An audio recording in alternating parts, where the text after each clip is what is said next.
capital shortfall, too many non-performing loans, a loan-to-deposit ratio in free fall, and accounts that are being emptied of funds. Can Greek banks still be saved? Well, let's ask Heike Joebges, an expert in financial and currency crises at Berlin's University of Applied Sciences. It's very good to have you here. And after we've just seen this report on Greek banks, how sustainable is the situation for these banks right now? Well, not at all.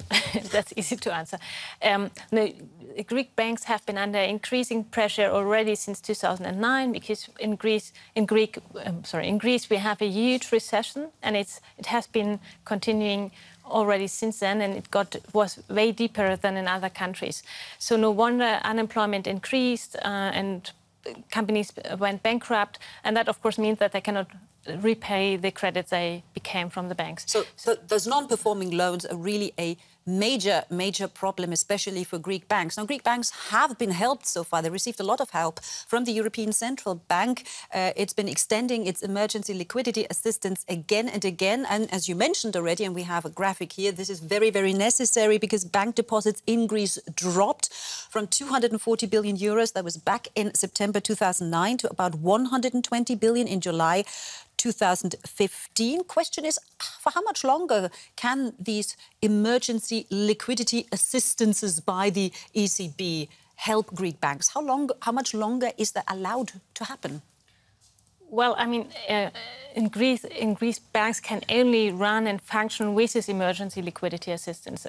I mean, otherwise, but can the ECB continue to hand this out? Yeah.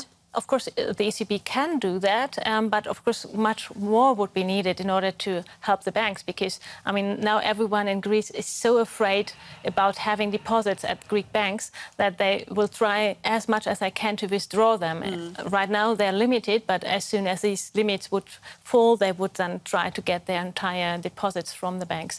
So, from what I gather, those capital controls aren't sustainable. You can't keep those up and running. Now, this new bailout deal, it includes this a private asset fund worth 50 billion euros, and 25 billion of that money are supposed to be used to recapitalize Greek banks. Is that enough?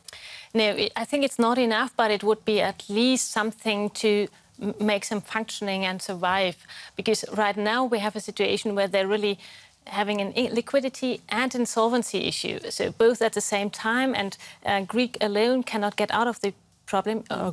Greece alone can not overcome this problem because normally the government would have to step in, then convince the population that they will do everything to capitalize the banks, to stabilize the banking system, and they would also then, of course, normally announce that all deposits are safe and secure and guaranteed by the government. And none of that is very likely right now.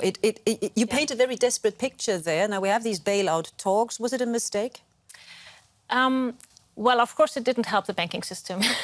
And with these bailout talks, we have the long-running discussion about the Grexit. That, of course, makes people very about the banks.